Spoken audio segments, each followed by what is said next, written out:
So this topic is also important from prelims and mains point of view. Okay. Now if you see, we know that earthquake happens at two kinds of plate boundaries, convergent plate boundary and transform plate boundary, where there is compressional force or friction. Now let's say earth crust alli e part athwa plate it is moving down. Okay, let's say idu density ಜಾಸ್ತಿ ಇದೆ subduct ಆಗ್ತದೆ. Okay, so ಇದು ಈ ತರ movement ಇರುತ್ತೆ. So basically ಇದು moved ಕೆಳಗಡೆ ಹೋಗ್ತಿದೆ. ಲೆಟ್ಸ್ ಸೇ ಇಲ್ಲೊಂದು ದೊಡ್ಡ ರಾಕ್, ಇನ್ನೊಂದು ದೊಡ್ಡ ರಾಕ್ ಎಡ್ಜಸ್ ಅಲ್ಲಿ ಸ್ಟಕ್ ಆಗಿದೆ. ಓಕೆ, ಸೊ ಅವರ ಪ್ರಾಬ್ಲಮ್ ಏನಾಗುತ್ತೆ, ಈ rock it tries to move down. So ಈ ಪಾಯಿಂಟ್ ಅಲ್ಲಿ ಯಾವಾಗ ಇದು ಸಡನ್ ಆಗಿ ಸ್ಲಿಪ್ ಆಗುತ್ತೋ ಆವಾಗ ಆ ಪಾಯಿಂಟ್ ಅಲ್ಲಿ ಅರ್ತ್ ವೇಕ್ ಆಗುತ್ತೆ. ಅಲ್ಲಿಂದ ನಿಮ್ಮ ಅರ್ತ್ ವೇಕ್ ಆಗಿ ಅಲ್ಲಿ ವೇವ್ಸ್ ಏನಾಗುತ್ತೆ ಅವು ಜನರೇಟ್ ಆಗಿ ಎಲ್ಲಾ 360 ಡೈರೆಕ್ಷನ್ ಅಲ್ಲೂ ಮೂವ್ ಆಗ್ತವೆ. ಸೊ ಯಾವ ಪಾಯಿಂಟ್ ಅಲ್ಲಿ ಅರ್ತ್ ವೇಕ್ ಆಗುತ್ತಲ್ಲ ಅದಕ್ಕೆ ನಾವು ಫೋಕಸ್ ಅಂತ ಕರಿತೀವಿ. ದಟ್ ಮೀನ್ಸ್ ಅದು ಅರ್ತ್ ಕ್ರಸ್ಟ್ ಒಳಗಡೆ ಇರುತ್ತೆ. ಅರ್ಥ ಆಯ್ತಾ? ನಮಗದು ಅಂದ್ರೆ ನಮಗೆ ಸರ್ಫೇಸ್ ಮೇಲೆ ಕಾಣಲ್ಲ, ಅದು ಒಳಗಡೆ ಇರುತ್ತೆ. ಎಲ್ಲಿ ಅರ್ತ್ ವೇಕ್ ಆ ಸ್ಲಿಪ್ ಆಗುತ್ತಲ್ಲ, ರಾಕ್ಸ್ ಎಲ್ಲಿ ಸ್ಲಿಪ್ ಆಗುತ್ತಲ್ಲ ಆ ಪಾಯಿಂಟ್ ಅಲ್ಲಿ ಆ ಪಾಯಿಂಟ್ ಫೋಕಸ್ ಅಂತ ಕರಿತೀವಿ. ಅಲ್ಲಿಂದ 360 ಡಿಗ್ರಿ ಡೈರೆಕ್ಷನ್ ಎಲ್ಲಾ ಅರ್ತ್ ವೇಕ್ ವೇವ್ಸ್ ಮೂವ್ ಆಗ್ತವೆ. Okay, throughout the body of the earth. That means ಇಲ್ಲೆಲ್ಲ ಅರ್ತ್ವೇಕ್ ಆಯ್ತು ಅಂದ್ರೆ ಎಲ್ಲಾ ಕಡೆನೂ ಮೂವ್ ಆಗ್ತವೆ. ಅಂದ್ರೆ ಅರ್ತ್ ಒಳಗಡೆ ಎಲ್ಲಾ ಕಡೆನೂ. ಲೆಟ್ಸ್ ಸೇ ಹಿಮಾಲಯಾಸ್ ಮೇಲೆ ಆದ್ರೂ ಅರ್ತ್ವೇಕ್ ಆಯ್ತು ಅಂತಂದ್ರೆ, ಲೆಟ್ಸ್ ಸೇ ಈಗ 2 days ಬ್ಯಾಕ್ ಅಫ್ಘಾನಿಸ್ತಾನಲ್ಲಿ ಅರ್ತ್ವೇಕ್ ಆಯ್ತು. Okay, so Afghanistan opposite earth ಅಲ್ಲಿ ಲೆಟ್ಸ್ ಸೇ US ಅನ್ಕೊಳ್ಳಿ, ಅಲ್ಲೂ ವೇವ್ಸ್ ಹೋಗುತ್ತೆ. ಓಕೆ, ಬಿಕಾಸ್ 360 ಡೈರೆಕ್ಷನ್ ಅಲ್ಲಿ ವೇವ್ಸ್ ಹೋಗ್ತವೆ. ಯಾಕೆ ಅಫ್ಘಾನಿಸ್ತಾನ ಜಾಸ್ತಿ ಅನ್ಸುತ್ತೆ, ಯಾಕಂದ್ರೆ ಹತ್ರ ಇದ್ದಾರೆ ಅಷ್ಟೇ. ಅದಕ್ಕೆ ಈ ವೇವ್ಸ್ ಇಲ್ಲಿಗೆ ಬಂದಾಗ ಇಂಪ್ಯಾಕ್ಟ್ ಜಾಸ್ತಿ ಇರುತ್ತಲ್ಲ, ಅದಕ್ಕೆ ಅಫ್ಘಾನಿಸ್ತಾನಲ್ಲಿ ಸ್ಟ್ರಾಂಗ್ ಅಂತ ಅನ್ಸುತ್ತೆ. US ಹೋಗೋ ಟೈಮ್ಗೆ ವೀಕ್ ಆಗಿರ್ತವೆ. ಸೊ ಅಲ್ಲೇನು ಗೊತ್ತೂ ಆಗಲ್ಲ ಆಗಿದೆ. Okay, so we know that from school days physics ಅಲ್ಲಿ ಓದಿದ್ವಲ್ಲ, that wave energy decreases as it moves. Distance ಜಾಸ್ತಿ ಆದಷ್ಟು ವೇವ್ ಎನರ್ಜಿ ಕಮ್ಮಿ ಆಗುತ್ತೆ. ಓಕೆ, ಸೊ ಇಲ್ಲೂ ಅಷ್ಟೇ. ಸೊ ಆ ಫೋಕಸ್ ಇಂದ ಒರಿಜಿನೇಟ್ ಆಗಿರೋ ಅರ್ತ್ ವೇಕ್ ವೇವ್ಸ್ ಯಾವಾಗ ಫಸ್ಟ್ ಅರ್ತ್ ಸರ್ಫೇಸ್ ಬಂದು ರೀಚ್ ಆಗುತ್ತಲ್ಲ ಆ ಪಾಯಿಂಟ್ ಗೆ ನಾವು ಎಪಿಸೆಂಟರ್ ಅಂತ ಕರಿತೀವಿ. ಫೋಕಸ್ ಒಳಗಡೆ ಇರುತ್ತೆ, ಅದು ಎಲ್ಲಿ ಸ್ಟ್ರೇಟ್ ಲೈನ್, ಫೋಕಸ್ ಇಂದ ಒಂದು ಸ್ಟ್ರೇಟ್ ಲೈನ್ ಮೇಲ್ಗಡೆ ಹೇಳಿದ್ರೆ ಸರ್ಫೇಸ್ಗೆ, ಆ ಪಾಯಿಂಟ್ಗೆ ನಾವು ಎಪಿಸೆಂಟರ್ ಅಂತ ಕರಿತೀವಿ. ಸೊ ಬೇಸಿಕಲಿ ನಿಮ್ಮ ಅರ್ತ್ ವೇಕ್ ತುಂಬಾ ಇಂಪ್ಯಾಕ್ಟ್ ಮಾಡೋದು ಈ ಎಪಿಸೆಂಟರ್. ಅದಕ್ಕೇನೆ ಅರ್ತ್ ವೇಕ್ ಯಾವಾಗಾದ್ರೂ ಆದ್ರೆ ಫಸ್ಟ್ ನ್ಯೂಸ್ ಅಲ್ಲಿ ಏನ್ ಕೊಟ್ಟಿರ್ತಾರೆ, ವಿಚ್ ಇಸ್ ದ ಎಪಿಸೆಂಟರ್ ಅಂತ ಮೆನ್ಷನ್ ಮಾಡಿರ್ತಾರೆ. ಯಾವ ಸಿಟಿ ಅಥವಾ ಯಾವ ರೀಜನ್ ಅಲ್ಲಿ ಎಪಿಸೆಂಟರ್ ಇತ್ತು. ದಟ್ ಮೀನ್ಸ್ ಅಲ್ಲಿ ಅರ್ತ್ ವೇಕ್ ವೇವ್ಸ್ ಫಸ್ಟ್ ಬಂದು ರೀಚ್ ಆಗಿರುತ್ತೆ. ದಟ್ ಮೀನ್ಸ್ ಜಾಸ್ತಿ ಇಂಪ್ಯಾಕ್ಟ್ ಅಲ್ಲಿ ಆಗಿರುತ್ತೆ ಅಂತ ಅರ್ಥ. Focus, epicentre. Okay, now you have different words with respect to earthquake. So ಒಂದು ಫೋಕಸ್ ನೋಡಿದೆ, ಎಪಿಸೆಂಟರ್ ನೋಡಿದೆ. Then wave velocity. ಈ ಸಿಸ್ಮಿಕ್ ವೇವ್ಸ್, ನಾವು ಅರ್ತ್ ವೇಕ್ ವೇವ್ಸ್ಗೆ ಟೆಕ್ನಿಕಲಿ ಸಿಸ್ಮಾಲಜಿ, ಅರ್ತ್ ವೇಕ್ ನ ಸ್ಟಡಿ ಮಾಡೋದಕ್ಕೆ ಸಿಸ್ಮಾಲಜಿ ಅಂತ ಕರೀತಾರೆ. ಓಕೆ,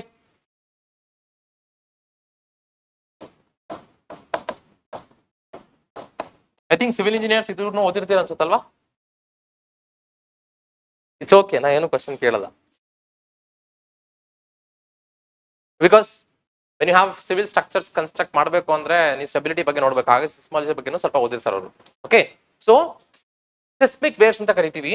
ಸೊ ಈ ಸಿಸ್ಮಿಕ್ ವೇವ್ಸ್ ಯೂಶಲ್ ಆಗಿ 5 to 8 kilometre per second travel ಆಗ್ತವೆ. Fast or slow? Per second, not hour. 5 to 8 kilometre per hour ನೀವೇ ವಾಕ್ ಮಾಡ್ಬಿಡ್ತೀರಾ ಅನ್ಸುತ್ತೆ. Correct? They are fast. So that means imagine ಮಾಡಿ, ಈಗ ಫೋಕಸ್ ಅಲ್ಲಿ earthquake ಆಯ್ತು ಅಂತ ಅಂದ್ರೆ, now we have the technology, at least the sensors to say that focus ಅಲ್ಲಿ ಆಗ್ತಿದಂಗೆ ಇನ್ಫಾರ್ಮೇಶನ್ ಬರುತ್ತೆ, ಇಲ್ಲ ಅರ್ಥ ಆಯ್ತು ಅಂತ. But the problem is that ಅದು ಆಗ್ತಿದಂಗೆ ವಿತಿನ್ ಸೆಕೆಂಡ್ಸ್ ಬಂದ್ಬಿಡುತ್ತೆ. ಕರೆಕ್ಟ್. ಹಾಗಾಗಿ ನಮಗೆ ಗೊತ್ತಾದ್ಮೇಲೆ ಅಲ್ಲಿರೋ ಜನಕ್ಕೆ ಸಿಟಿಸನ್ಸ್ಗೆಲ್ಲ ಇನ್ಫಾರ್ಮೇಶನ್ ಕೊಡೋ ಟೈಮಿಗೆ ಬಂದೇ ಬಿಟ್ಟಿರುತ್ತೆ. ಹಾಗಾಗಿ we are not able to prepare for the earthquake related disasters. But ಅದೇ ಸೈಕ್ಲೋನ್, ನಾವು ಇಂಡಿಯಾದಲ್ಲಿ ಸೈಕ್ಲೋನ್ ಬರುತ್ತೆ ಅಂದ್ರೆ, ಫಾರ್ ಎಕ್ಸಾಂಪಲ್ 1999 ಅಲ್ಲಿ ಇಂಡಿಯಾಕ್ಕೆ ಒಂದು ಸೂಪರ್ ಸೈಕ್ಲೋನ್ ಬರುತ್ತೆ ಒಡಿಸಾದಲ್ಲಿ, 1999, where I think more than 10,000 people ಸಾಯ್ತಾರ ಅವಾಗ ಸೈಕ್ಲೋನ್ ಇಂದ. ಸೊ ಈಗ ನಮ್ಮ ಸೈಕ್ಲೋನ್ ರಿಲೇಟೆಡ್ ಡಿಸಾಸ್ಟರ್ ಟೆಕ್ನಾಲಜಿ ಹಿಂಗಾಗಿದೆ ಅಂದ್ರೆ 2013 ಸೂಪರ್ ಸೈಕ್ಲೋನ್ ಬಂತು. ಸೂಪರ್ ಸೈಕ್ಲೋನ್ ಅಂದ್ರೆ ವೆರಿ ಬಿಗ್ ಸೈಕ್ಲೋನ್. ಅದು the number of deaths has reduce to 2, from 10,000 to 2 in just 14-15 years. Okay. So because cyclone ಇವು ಒರಿಜಿನೇಟ್ ಆಗ್ತಿದಂಗೆ ನಾವು 2 ದಿನ ಮುಂಚೆ ಗೊತ್ತಾಗುತ್ತೆ ನಮಗೆ ಅಲ್ಲಿ ಒರಿಜಿನೇಟ್ ಆಗಿದೆ, it is coming towards bay of Bengal ಅಥವಾ ನಿಮ್ಮ ಈಸ್ಟ್ ಕೋಸ್ಟಿಗೆ ಬರ್ತಿದೆ ಅಂತ. ಎಲ್ಲಿ ಬರುತ್ತೆ ಎಕ್ಸಾಕ್ಟ್ ಅದನ್ನು ಹೇಳ್ಬೋದು ನಾವು. ಏನ್ ಮಾಡ್ತಾರೆ ಇವಾಗ, ಮೊದಲೇ ಪ್ರಿಪೇರ್ ಆಗ್ಬಿಟ್ಟು ಅಲ್ಲಿರೋ ಜನನೆಲ್ಲ ಇವ್ಯಾಕ್ಯುವೇಟ್ ಮಾಡ್ಬಿಡ್ತಾರೆ 2 days ಅಲ್ಲಿ. ಓಕೆ. ಸೊ ಆ ಥರ. ಸೊ UPSC ಹೆಂಗಿದೆ ಅಂತಂದ್ರೆ 1999 ಸೂಪರ್ ಸೈಕ್ಲೋನ್ ಬಂದಾಗ್ಲೂ ಮೇನ್ಸ್ ಎಕ್ಸಾಮ್ ಮಾಡಿದ್ದಾರೆ.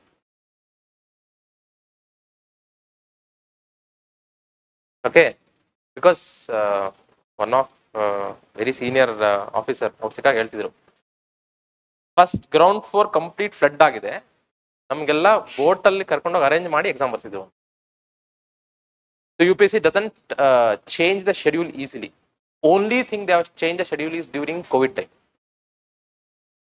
ಅದು ಅಷ್ಟೊಂದು ಕಷ್ಟ ಇತ್ತು ಅಂತ, ಇಲ್ಲ ಅಂದ್ರೆ ಅದನ್ನು ಮಾಡೋ ಅನ್ಸುತ್ತೆ exam. They never change the schedule. ಈಗಲೂ ಅಷ್ಟೇ ಎವ್ರಿ ಮೊದಲು ಅಂದ್ರೆ ಒಂದು few years November December mains ಆಗ್ತಿತ್ತು. ನವೆಂಬರ್ ಡಿಸೆಂಬರ್ ಚೆನ್ನೈಲಿ ತುಂಬಾ ಸೈಕ್ಲೋನ್ ಇದಾಗಿ ಫ್ಲಡ್ ಆಗೋದು, ಆವಾಗ್ಲೂ ಮಾಡಿದ್ದಾರೆ ಎಕ್ಸಾಮ್. ಪಾರ್ಲಿಮೆಂಟ್ ಅಲ್ಲಿ ತಮಿಳುನಾಡು MPs ಎಲ್ಲ ಫುಲ್ ಕೇಳ್ಕೊಂಡ್ರು, ಮೇನ್ಸ್ ಪೋಸ್ಟ್ಪೋನ್ ಮಾಡಿ, ಫುಲ್ ಫ್ಲಡ್ ಆಗಿದೆ ಚೆನ್ನೈ, ಮಾಡಕ್ಕಾಗಲ್ಲ ಅಂತಂದ್ರು ಇಲ್ಲ, will do it, have done it. Okay. ಇನ್ನವೇ ಏನೇ ಡಿಫ್ರೆನ್ಸ್ ಆದ್ರೂ ಮೆಚ್ಚಬೇಕು, not like KPSC.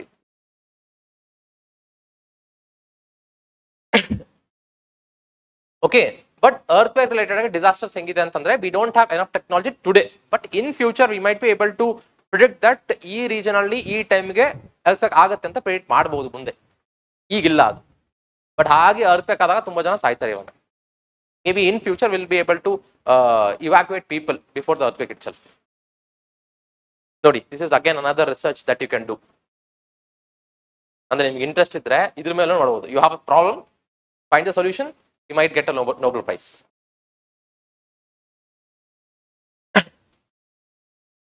Okay. Then ನಿಮ್ಗೆ ಈಗ ಫಾರ್ ಎಕ್ಸಾಂಪಲ್ ಈ ಬಿಲ್ಡಿಂಗು ಬೀಳುತ್ತೆ ಅಂತ ಅನ್ಕೊಳ್ಳಿ. ಬೀಳಕ್ಕಿಂತ ಮುಂಚೆ ನಿಮಗೆ ಸೆನ್ಸ್ ಆಗತ್ತಾ ಆಗಲ್ವಾ? ಸ್ವಲ್ಪ ಆಗತ್ತಲ್ಲ, ಏನೋ ಅನ್ಸುತ್ತೆ ಬೀಳ್ತಿದೆ ಅಂತ. ಅರ್ಥ ಬರೋಕ್ಕಿಂತ ಮುಂಚೆನು ಈಗ ಲೆಟ್ಸೆ ಆ 2 ರಾಕ್ಸ್ ಈ ತರ ಸ್ಲಿಪ್ ಆಗತ್ತಲ್ಲ, ಸ್ಲಿಪ್ ಆಗೋಕ್ಕಿಂತ ಮುಂಚೆ ಸೆನ್ಸ್ ಆಗತ್ತಾ ಸ್ವಲ್ಪ? Correct. So main earthquake ಏನಿರುತ್ತಲ್ಲ, ಮೇನ್ ಶಾಕ್ ಅಂತ ಕರಿತೀವಿ. ಸೊ ಮೇನ್ ಶಾಕ್ ಗಿಂತ ಮುಂಚೆ ಓಕೆ ಸ್ವಲ್ಪ ಲಿಟಲ್ ಬಿಟ್ ಟ್ರೆಂಬಲ್ ಇರುತ್ತೆ. ಓಕೆ. ಅದಕ್ಕೆ ನಾವು ಫೋರ್ ಶಾಕ್ಸ್ ಅಂತ ಕರಿತೀವಿ. ಅಂದ್ರೆ ಮೇನ್ ಅರ್ತ್ ವೇಕ್ ಆಗಿಂತ ಮುಂಚೆ ಅಲ್ಲಿರೋ ಕ್ರಸ್ಟ್ ಒಂದ್ ಸ್ವಲ್ಪ ಶೇಕ್ ಆಗುತ್ತೆ. ಓಕೆ. ಮೇನ್ ಶಾಕ್ ಬಂದ ಮೇಲೇನು ಮತ್ತೆ ಶೇಕ್ ಆಗ್ಬೋದು. ಸೊ ಅರ್ತ್ ವೇಕ್ ಅಲ್ಲಿ main shock, four shock, after shock 3 ತರ ಇದೆ. ಈಗ ಫಾರ್ ಎಕ್ಸಾಂಪಲ್ ಈ ಬಿಲ್ಡಿಂಗ್ ಬೀಳುತ್ತೆ ಅನ್ಕೊಳ್ಳಿ. ಬಿಲ್ಡಿಂಗ್ ಬಿದ್ದ ಮೇಲೆ ಅಲ್ಲಲ್ಲಿ ಗೋಡೆ ನಿಂತ್ಕೊಂಡಿರತ್ತಲ್ಲ, ಇನ್ ಫುಲ್ ಅಂತೂ ಬಿದ್ದಿರಲ್ಲ, ಗೋಡೆಗಳು ಸ್ವಲ್ಪ ನಿಂತಿರತ್ತಲ್ಲ, ಅದು ಆಮೇಲೆ ಬೀಳುತ್ತೆ. ಕರೆಕ್ಟ್. ಅರ್ತ್ ವೇಕ್ ಹಂಗೇನೆ, ಮೇನ್ ಶಾಕ್ ಬಂದ ಮೇಲೂ ಮತ್ತೆ ಅರ್ತ್ ಕ್ಯಾನ್ ಟ್ರೆಂಬಲ್. ಸೊ ಅಫ್ಘಾನಿಸ್ತಾನಲ್ಲೂ ನೀವು ಅರ್ತ್ ವೇಕ್ ಆದಾಗ you read that news, main shock ಬಂದ ಮೇಲೇನು ಇಡೀ ರಾತ್ರಿ 10 ರಿಂದ 12 ಸರಿ ಶೇಕ್ ಆಗಿದೆ ಅಂತ. ಓಕೆ. ಬಟ್ ಮೇನ್ ಶಾಕ್ ಅಷ್ಟು ಸ್ಟ್ರಾಂಗ್ ಇರಲ್ಲ. your foreshocks and aftershocks will not be strong compared to the main shock. The main shock is what it causes more damage. ಅದಕ್ಕೇನೆ ನಿಮಗೆ ಈ ಅರ್ತ್ ಕ್ವೇಕ್ ಬಂದಾಗ ಯಾರಾದ್ರೂ ಎಕ್ಸ್ಪೀರಿಯನ್ಸ್ ಮಾಡಿದ್ರೆ ಅರ್ತ್ ಕ್ವೇಕ್ ನ ಪುಣ್ಯವಂತರು. So if you go to, and sometimes in Delhi also you will feel earthquake. Himalayas ಅಲ್ಲಿ ಆದ್ರೆ ಡೆಲ್ಲಿಲೂ ಶೇಕ್ ಆಗುತ್ತೆ. ಡೆಲ್ಲಿ ಏನು ದೂರ ಇಲ್ಲ ಹಿಮಾಲಯಸ್ ಇಂದ. Okay, this just before the earthquake.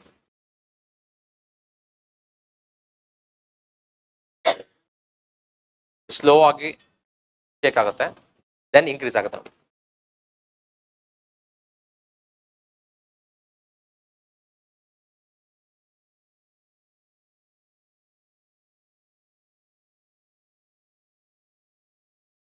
See, when earth shakes, it's not easy even to stand. ನನಗೆ ನಿಲ್ಲಕ್ಕಾಗಲ್ಲ. ಅದಕ್ಕೆ ಅವ್ರು ಕೂತ್ಕೋತಿದ್ದಾರೆ ನೋಡಿ, ಮಲ್ಕೋತಿದ್ದಾರೆ ಕೆಲವೊಬ್ರೆಲ್ಲ, ಅಥವಾ ಎಲ್ಲರೂ ಒಟ್ಟಿಗೆ ಹಿಡ್ಕೊಂಡು ನಿಲ್ತಿದ್ದಾರೆ. ನಾವೆಲ್ಲ ಎಕ್ಸ್ಪೀರಿಯನ್ಸ್ ಮಾಡಿದಾಗ ಗೊತ್ತಾಗಿರಲ್ಲ. Okay, and when you have three tall buildings, earthquake ಆದಾಗ you have to go to a safer place where you don't have any buildings ಮಧ್ಯದಲ್ಲಿ. So that's why every one is coming out and standing here. Building ಬಿದ್ದರೂ ನಿಮ್ಮ ಮೇಲೆ ಬೀಳಲ್ಲ. So ಎಲ್ಲಿ ಅರ್ತ್ಕ್ವೇಕ್ frequent ಆಗ್ತಿರತ್ತಲ್ಲ ಅಲ್ಲಿ Mach drills ಮಾಡ್ತಾರೆ. Okay, so ಈ fire Mach drills ಅಂತ ಹೇಳ್ತಾರೆ, ಕೇಳಿದಿರಾ? ಅಂದ್ರೆ ಒಂದು ಬಿಲ್ಡಿಂಗ್ ಫೈರ್ ಆದ್ರೆ ಏನ್ ಮಾಡಬೇಕು, ಹೆಂಗ್ ಹೋಗ್ಬೇಕು ಅಂತ ಸುಮ್ಮನೆ ಪ್ರಾಕ್ಟೀಸ್ ಮಾಡಿಸ್ತಾರೆ. ಆ ತರ ಅರ್ತ್ಕ್ವೇಕ್ ಟ್ರೈನಿಂಗ್ ಮಾಡಿರ್ತಾರೆ. ಅಲ್ಲಿ ಸಿಟಿಸನ್ಸ್ಗೆ ಅಟ್ಲೀಸ್ಟ್ ಹೇಳಿರ್ತಾರೆ, safer place is to protect yourself from the big structures. So usually in the fold mountain regions ತುಂಬಾ ಅರ್ತ್ಕ್ವೇಕ್ ಆಗೋದ್ರಿಂದ ಎನಿವೇ ಆಲ್ರೆಡಿ ಸ್ಟೀಪ್ ಸ್ಲೋಪ್ ಇರುತ್ತೆ. ಸ್ವಲ್ಪ ಶೇಕ್ ಆದ್ರೆ ಲ್ಯಾಂಡ್ ಸ್ಲೈಡ್ ಆಗ್ಬಿಡುತ್ತೆ. ಅಲ್ಲಿ ಮನೆ ಕಟ್ಕೊಂಡಿದ್ರೆ ಅಂದ್ರೆ ಮನೆ ಫುಲ್ ಕಂಪ್ಲೀಟ್ ಆಗಿ ಇದಾಗ್ಬಿಡುತ್ತೆ. Okay, so that is the impact. If you see the main causes of an earthquake, so we usually say that earthquake happens because of the movements of the plates. That is called as tectonic earthquake anta helti. First main cause of earthquake is because plates move agutte, convergent and transform plate boundaries alli earthquake agutte. Okay, adu tectonic earthquake anta karitivi. But sometimes ನಾನು ಹೇಳಿದೆ ವಾಲ್ಕನೋ ಇಂದನೂ earthquake ಬರಬಹುದು ಅಂತ ಹೇಳಿದೆ. ಅದಕ್ಕೆ ನಾವು ವಾಲ್ಕನೋ induced ಅರ್ತ್ಕ್ವೇಕ್ ಅಂತ ಕರಿತೀವಿ. Basically ಏನಾಗುತ್ತೆ ಅಲ್ಲಿ, ಸಿನ್ಸ್ ಎಲ್ಲಿ ತುಂಬಾ ಎಕ್ಸ್ಪ್ಲೋಸಿವ್ ಟೈಪ್ ಆಫ್ ವಾಲ್ಕನೋ ಇರುತ್ತೆ, ಅಂದ್ರೆ ಅಸಿಡಿಕ್ ಲಾವಾ ಎಲ್ಲಿ ಜಾಸ್ತಿ ಇರುತ್ತಲ್ಲ ಅಲ್ಲಿ ಎಕ್ಸ್ಪ್ಲೋಷನ್ ಆಗೋದ್ರಿಂದ ಆ ರೀಜನ್ ಟ್ರೆಂಬಲ್ ಆಗುತ್ತೆ.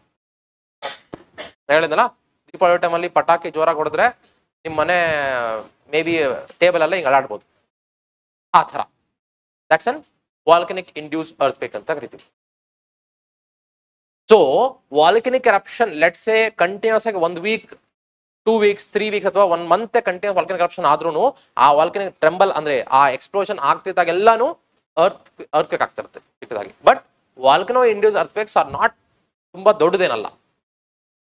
ಓಕೆ, ಸೊ ಜಸ್ಟ್ ಶೇಕ್ ಆಗುತ್ತೆ, ಜಾಸ್ತಿ ಡ್ಯಾಮೇಜ್ ಏನೋ ಆಗಲ್ಲ.